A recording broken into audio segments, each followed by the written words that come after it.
BJP मुसलमानों की नफरत पर जीतती है और मुसलमानों के नाम निहाद मसीहा मुसलमानों के 90% ज़्यादा वोट हासिल करते हैं, मगर फिर भी इस ऐवान के दरवाजे नहीं खुलते मुसलमानों के लिए और सिर्फ 4% मुसलमान जीत कर आते हैं। सर, संविधान सिर्फ एक किताब नहीं है जिसे चूमा जाए, संविधान एक किताब नहीं है जिसे दिखाया जाए, संविधान एक सिंबल भी है, मगर संविधान एक हमारे बुजुर्गों के ख्वाबों की किताब है।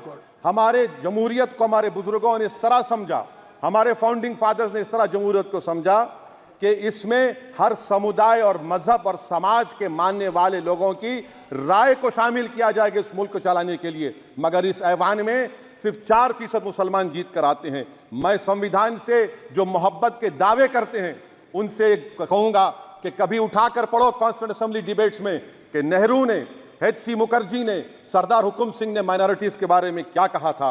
सर, वतन अजीज का मुस्तकबिल कैसा होगा जब बीजेपी मुझे गायब करना चाहती है और दीगर हिज़्ब इख्तिलाफ की पार्टियां के लिए मेरा वजूद सिर्फ वोट डालना और अपनी खबर में जाकर सो जाना है। इसीलिए आप देखते हैं कि ये समाजी इंसाफ है सर कि 4% मुसलमान जीत कर आते हैं। सर, इस ऐवान में ओबीसी समाज के एमपी अब अपर कास्ट के एमपी के बराबर हो चुके हैं।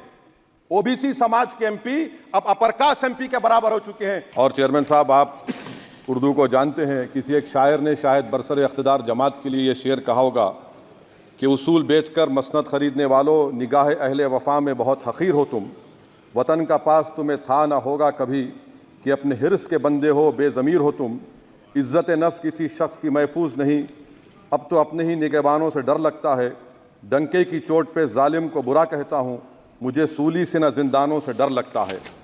मोहतरम चेयरमैन साहब, मैं आज इन लोगों की तरफ से बोल रहा हूँ जो दिखते तो हैं, जिनके बारे में बात तो होती है मगर उनकी कोई नहीं सुनता। मैं उनके बारे में बोल रहा हूं जिनके बारे में वज़ीर आज़म मोदी ने कहा था कि घुसपैठी है। मैं उन बेटियों और माओं के बारे में कह रहा हूं जिनके बारे में मोदी ने कहा कि ज़्यादा बच्चे पैदा करते। मैं उन मासूम नौजवानों के बारे में कह रहा हूं जिनको मॉब लिंचिंग के ज़रिए मारा जा रहा है। मैं उन बेज़ुबान माँ और बाप के बारे में बोल रहा हूं जिनकी औलाद आज इस हुकूमत के गलत कानून के चक्कर में जेलों में सड़ रहे हैं। सर, मैं दस्तूर जब इस ऐवान में बन रहा था, संविधान बन रहा था, तो उस वक्त अलहदा वोटर लिस्ट और इंतखाबी रिजर्वेशन की बात आई, तो उस वक्त के हमारे फाउंडिंग फादर्स ने, हमारे बुजुर्गों ने, दोनों समुदाय के हिंदू और मुसलमानों ने फैसला किया कि हम इस पर राज़ी नहीं होंगे। बल्कि उन्होंने क्या कहा था हमारे फाउंडिंग फादर्स ने, उन्होंने मुखालिफत की थी अलहदा वोटर लिस्ट की और इंतखाबी रिजर्वेशन की। उन्होंने कहा था, I quote sir, it is the duty of majority community to ensure that minorities are elected in the representative numbers. BJP मुसलमानों की नफरत पर जीतती है और मुसलमानों के नाम निहाद मसीहा मुसलमानों के 90% ज़्यादा वोट हासिल करते हैं, मगर फिर भी इस ऐवान के दरवाजे नहीं खुलते मुसलमानों के लिए और सिर्फ 4% मुसलमान जीत कर आते हैं। सर, संविधान सिर्फ एक किताब नहीं है जिसे चूमा जाए, संविधान एक किताब नहीं है जिसे दिखाया जाए, संविधान एक सिंबल भी है, मगर संविधान एक हमारे बुजुर्गों के ख्वाबों की किताब है। हमारे जमहूरियत को हमारे बुजुर्गों ने इस तरह समझा, हमारे फाउंडिंग फादर्स ने इस तरह जमहूरियत को समझा कि इसमें हर समुदाय और मजहब और समाज के मानने वाले लोगों की राय को शामिल किया जाएगा इस मुल्क को चलाने के लिए, मगर इस ऐवान में सिर्फ 4% मुसलमान जीत कर आते हैं। मैं संविधान से जो मोहब्बत के दावे करते हैं उनसे कहूंगा कि कभी उठाकर पढ़ो कॉन्स्टिट्यूएंट असेंबली डिबेट्स में कि नेहरू ने, एच.सी. मुखर्जी ने, सरदार हुकुम सिंह ने माइनॉरिटीज के बारे में क्या कहा था। सर, वतन अजीज का मुस्तकबिल कैसा होगा जब बीजेपी मुझे गायब करना चाहती है और दीगर हिज़्ब इख्तिलाफ की पार्टियां के लिए मेरा वजूद सिर्फ वोट डालना और अपनी खबर में जाकर सो जाना है। इसीलिए आप देखते हैं कि समाजी इंसाफ है सर कि 4% मुसलमान जीत कर आते हैं। सर, इस ऐवान में ओबीसी समाज के एमपी अब अपर कास्ट के एमपी के बराबर हो चुके हैं। ओबीसी समाज के एमपी अब अपर कास्ट एमपी के बराबर हो चुके हैं और 14% मुसलमान सिर्फ 4% जीत कर आते हैं। CSDS का डेटा ये बताता है कि इस मुल्क में जो वोट बैंक है, जो एक मुश्त वोट डालता है, वो अपर कास्ट का है। मुसलमान का कभी ना वोट बैंक था ना कभी रहेगा। सर, 4 जून के बाद 6 मुसलमानों की मॉब लिंचिंग हुई, 11 घरों को मध्य प्रदेश में मोदी के बुलडोजर ने निस्तो नाबूद कर दिया। हिमाचल प्रदेश में एक मुसलमान की एक दुकान को लूट लिया गया और हिज़्ब इख्तिलाफ की पार्टियों की तरफ से सन्नाटा है। शायद अब वक्त आ चुका है कि लफ्ज मुसलमान का नाम लेना भी अब उस पर पाबंदी आयद कर दी जाएगी। सर, मैं ये बताना चाह रहा हूँ कि नरेंद्र मोदी को जो मैंडेट मिला है। एक मिनट, आप लोग बैठ जाएं, कृपया आप लोग बैठ जाएं। श्री मनसुख मांडविया जी, आप लोग बैठ जाएं, कृपया माननीय सदस्य बैठ जाएं। श्री मनसुख मांडविया जी, मनसुख मांडविया, कृपया आप लोग बैठ जाएं। अपने प्रारंभिक भाषण में माननीय आप लोग बैठ जाएं। माननीय सदस्य ने अपने प्रारंभिक भाषण में जो शब्द प्रयोग करा है उसको ऑथेंटिकेट करा जाए। और अभी उन्होंने उल्लेख करा कि मोदी के बुलडोजर ने वहाँ मॉब लिंचिंग करा है, उसको भी ऑथेंटिकेट करा जाए। निश्चित तौर से इसको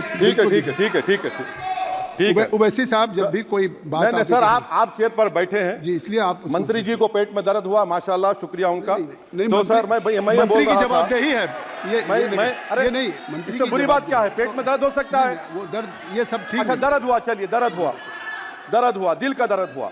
तो सर, जो नरेंद्र मोदी को मैंडेट मिला है वो सिर्फ और सिर्फ मुसलमानों की नफरत पर, हिंदुत्व की वजह से मिला है।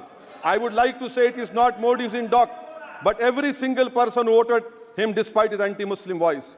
And I would like to tell the opposition parties, this is not a moral victory for you. This is a victory of majoritarianism. Everyone should contemplate and do introspection. Why is it that the OBCs and the upper caste are getting their due representation? Why are the Muslims not getting? Are we here only to vote for you and not to get elected? If that is the case, please tell us that we are only here to vote for you. Sir, आज भारत के आधे नौजवान बेरोजगार हैं और रोजगार की तालाश, बेरोजगारी का आलम यह है सर कि मोदी सरकार के 5 साल में 75 लाख एस्पिरेंट्स की जिंदगी बर्बाद हो गई, 6 पेपर लीक हुआ। बेरोजगारी का आलम यह है सर कि रशिया जा रहे हैं, वहां जाकर अपनी जानों को दे रहे हैं। बेरोजगारी का आलम यह है कि नरेंद्र मोदी रोजगार का कैंप चलाती है नौजवानों के लिए कि तुम इजराइल में जाकर काम करो, उनको कैनन फॉडर बना रही है ताकि फलस्तीनियों की जायदादों को हड़प कर सके। ये भी कंक्लूड कर। अरे सर, मेरा टाइम है। कहाँ टाइम है सर? आप ये टाइम ले लिए मेरा। सर, मैं 2 मिनट दीजिए। ये विश्वगुरु की पॉलिसी है। इजराइल को 27 टन हथियार जा रहा है। 9 मिलियन भारत के लोग गल्फ में काम करते हैं। क्या असर पड़ेगा? 47,000 इजरायली फलस्तीनी मार चुके हैं। क्या है हमारी पॉलिसी सर? क्यों हथियार दे रहे हैं सर? नस्लकशी हो रही है। सदर जमहूरिया के खुद राष्ट्रपति के सर, मैं उसी पे बोल रहा हूं सर, उसमें लिखा हुआ है फॉरेन पॉलिसी के ऊपर, आप पैराग्राफ नंबर 25 देख लीजिए। सदर जमहूरिया में सैचुरेशन अप्रोच है। क्यों नहीं मोदी सरकार माइनॉरिटीज को फ्री स्कॉलरशिप को डिमांड करती है सर? उसका आपने बजट कम कर दिया। सर, बनारस का बुनकर 18 महीने से मंडी का शिकार है, सूरत और बेंगलुरु जा रहा है। सर, आखिरी बात कंक्लूड कर रहा हूं, आखिरी बात सर, पनून केस में निखिल गुप्ता, मोदी ने कहा था कि हम घर में घुसकर मारा, तो निखिल गुप्ता को किसने ऑर्डर दिया था पनून को मारने का? अगर नहीं दिया तो उसको बचाइए, और अगर दिया नहीं तो फिर उस पर पीएमएलए क्यों नहीं लगाकर? सर समाप्त करो। कमेटी बनाई आपने, उसका क्या हुआ? सर, हम एससीओ को नहीं जा रहे। सर, मैं आपको बता रहा हूं कि मैं अपनी इस तकरीर को टीपू सुल्तान की नजर, सुनिए सर, अब हो गया, खत्म कर रहा हूं सर। मैं अपनी तकरीर को टीपू सुल्तान की नजर कर रहा हूं। ये टीपू सुल्तान की फोटो है। क्या आप इससे भी नफरत करेंगे सर? ये संविधान में टीपू सुल्तान की फोटो है जिस पर वल्लभ भाई पटेल ने साइन किया, श्यामा प्रसाद मुखर्जी ने साइन किया। ये आपकी नफरत है सर। आखिर में मैं अपनी बात को खत्म कर रहा हूं इस शेर पर कि क्या दिन दिखा रही है सियासत की धूप छांव। जो कल सपूत थे वो कपूतों में आ गए, थे इस कदर अजीम के पैरों में ताज थे, इतने हुए जलील के जूतों में आ गए। बहुत बहुत शुक्रिया सर।